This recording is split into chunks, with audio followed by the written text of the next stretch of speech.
Hi, welcome you to Learn English. Do verbs. Last வீடியோவில் நம்ம பார்த்தோம் டூ வேர்ப்ஸ் என்னென்ன அப்படிங்கிறத பார்த்தோம். டஸ், டூ, டிட். ஆக்ஷன் வேர்ப்ஸ் தனி, இந்த மாதிரி ஹெல்பிங் வேர்ப்ஸ், ஆக்சிலரி வேர்ப்ஸ்லாம் தனி. ஸோ டூ அப்படிங்கிறது ப்ளூரல், பன்மை. இதை எப்போவுமே நீங்கள் மறக்கக்கூடாது. டஸ் அப்படிங்கிறது சிங்குலர், டிட் அப்படிங்கிறது சிங்குலர் ப்ளூரல். இதை பற்றி எலாபரேட்டிவாக ஃபஸ்ட் வீடியோவில் பார்த்தோம். அந்த ஃபஸ்ட் வீடியோ பார்க்காதவங்க அதை பார்த்துட்டு இந்த வீடியோ கண்டினியூ பண்ணுங்கள். ஏன்னா அதில் நான் நிறைய எக்ஸாம்பிள்ஸ் கொடுத்துருக்கேன். ஸோ டூ அப்படிங்கிறது ப்ளூரல், பன்மை. டஸ் ஒருமை, டிட் ஒருமைக்கும் பன்மைக்கும் டிட்டு தான். அதே மாதிரி என்ன டென்ஸில் இருக்குது? டூ அப்படிங்கிறது ப்ரெசன்ட் டென்ஸில் இருக்குது, டஸ் அப்படிங்கிறதும் ப்ரெசன்ட் டென்ஸ், டிட் அப்படிங்கிறது பாஸ்ட் டென்ஸ். இந்த டேபிளை எப்போவுமே நீங்கள் மறக்கக்கூடாது. இங்கிலீஷில் இந்த மாதிரி ரூல்ஸ் ஒரு 10 or 15 ரூல்ஸ் தான் இருக்கும். அது பேசிக் அண்ட் இம்பார்ட்டண்ட் ரூல்ஸ். அதை எப்போவுமே நம்ம ஞாபகத்தில் வச்சுக்கணும். ஸோ டூ வேர்ப்ஸ்லாம் என்னென்ன? Do, does, did. அதில் எது சிங்குலர், எது ப்ளூரல், எது ப்ரெசன்ட் ஃபார்மில் இருக்குது, எது பாஸ்ட் ஃபார்மில் இருக்குது அப்படிங்கிறது உங்களுக்கு தெரிஞ்சிருக்கணும். அதே மாதிரி சிம்பிள் ப்ரெசன்ட் டென்ஸில் நம்ம வாக்கியங்கள் பார்த்தோம் லாஸ்ட் வீடியோவில். அகைன் ஒரு அவுட்லைன் மட்டும் நான் சொல்கிறேன். சிம்பிள் ப்ரெசன்ட் டென்ஸ் அப்படின்னு சொன்ன உடனே உங்களுக்கு ஒரு ரூல் ஞாபகத்துக்கு வரணும். அது என்ன ரூல் அப்படின்னா, சிங்குலர் சப்ஜெக்ட் வந்துச்சுன்னா வேர்போட எஸ் ஆட் பண்ணணும். இதை ஞாபகம் வச்சுக்கோங்க. சிங்குலர் சப்ஜெக்ட் வந்தால் வேர்போட எஸ் ஆட் பண்ணணும். He sleeps. இப்போ ஒருத்தரை பார்க்குறீங்க, அவர் தூங்கிட்டு இருக்கிறாரு. அதை எப்படி இங்கிலீஷில் சொல்கிறது? He sleeps. ஸோ நிகழ்காலத்தில் சொல்கிறீங்க. நிகழ்காலம் அப்படின்னா சிம்பிள் ப்ரெசன்ட் டென்ஸ் வந்துடுது.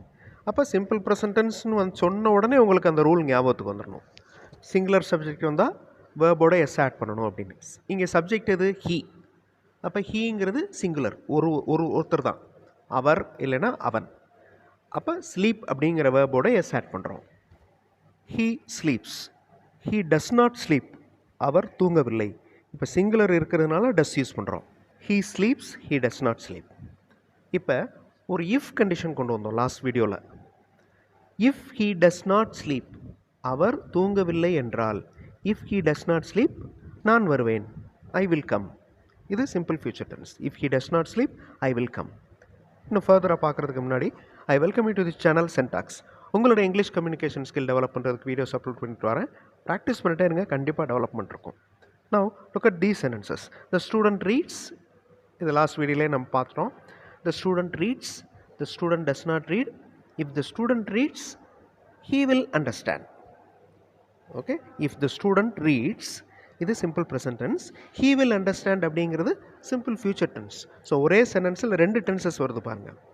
இப்போ பன்மை பார்க்க போகிறோம். எப்படி ஹீ ஸ்லீப்ஸ் அப்படிங்கிறது ஒருமை அப்படிங்கிறதோ அதே மாதிரி பன்மை ப்ளூரல் பார்க்க போகிறோம். இந்த பக்கம் பாருங்கள். தே ஸ்லீப். தேனா அவர்கள். அப்போ பன்மை. தே ஸ்லீப், அவர்கள் தூங்குகின்றனர். இந்த இடத்துல எஸ் ஆட் ஆகலை பாருங்கள். ஹீ ஸ்லீப்ஸ்க்கு வந்திருக்கு பாருங்கள். அந்த சிம்பிள் ப்ரெசன்ட் டென்ஸோட முக்கியமான ரூல். அதே மாதிரி டூ வேர்ப்ஸ் பாருங்கள், மாறுது. சிங்குலருக்கு டஸ் வரும், ப்ளூரலுக்கு டூ வரும். ஹீ டஸ் நாட் ஸ்லீப், அவர் தூங்கவில்லை. தே டூ நாட் ஸ்லீப், அவர்கள் தூங்கவில்லை. ஸோ சிங்குலர் வேறு, ப்ளூரல் வேறு. சிங்குலருக்கு டஸ், ப்ளூரலுக்கு டூ. அதே மாதிரி இன்னொரு சென்டென்ஸ். டீச்சர் கம்ஸ், ஆசிரியர் வருகிறார். Teachers come. இங்கே அந்த மெயின் வேர்பு கம் அப்படிங்கிற வேர்போட எஸ் ஆட் ஆகலை. டீச்சர் டஸ் நாட் கம், சிங்குலராக இருக்கிறதுனால டஸ் யூஸ் பண்ணுறோம். Teachers do not come, plural வந்தால் டூ யூஸ் பண்ணுறோம்.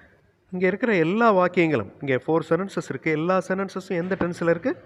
சிம்பிள் ப்ரெசன்ட் டென்ஸில் இருக்குது. Okay.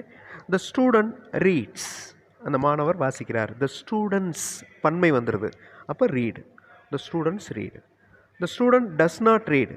The students do not read. அந்த மாணவர் வாசிக்கவில்லை, மாணவர்கள் வாசிக்கவில்லை. ஸோ இப்போ இந்த ரூல் நல்லா உங்களுக்கு மனப்பாடமாக இருக்கும். ஓகே, இதை வச்சு நம்ம அடுத்தடுத்து எக்ஸசைஸ் பண்ண போகிறோம். ஒரே ஒரு செட் பார்த்துக்குருவோம்.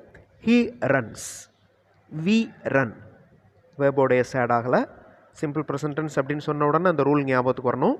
அதே மாதிரி he does not run, we do not run. இங்கே இருக்கிற எல்லா சென்டென்சஸும் சிம்பிள் ப்ரெசன்ட் டென்ஸில் இருக்குது. ஓகே, ஸோ எப்போவுமே இதை நீங்கள் மறக்காதீங்க. இதை வச்சு நம்ம அந்த இஃப் கண்டிஷன் உள்ளே கொண்டு வர போகிறோம். அவர்கள் படிக்கவில்லை என்றால் அவர்கள் புரிந்து கொள்ள மாட்டார்கள். இது எப்படி சொல்கிறது இங்கிலீஷில்? இந்த இடத்துல படிக்கவில்லை என்றால் அப்படின்னா அந்த இஃப் கண்டிஷன் உள்ளே வரும். அடுத்த வீடியோவில் இதே மாதிரியான எக்ஸாம்பிள்ஸ் பார்க்கலாம். ஸோ இந்த ரூலை எப்போவும் ஞாபகம் வச்சுக்கோங்க. கண்டிப்பாக உங்களால் சிம்பிள் ப்ரெசன்ட் டென்ஸ் சென்டென்சஸ் உருவாக்க முடியும். அடுத்த வீடியோவில் பார்க்கலாம். தேங்க்ஸ் ஃபார் வாட்சிங் and thanks for your valuable comments.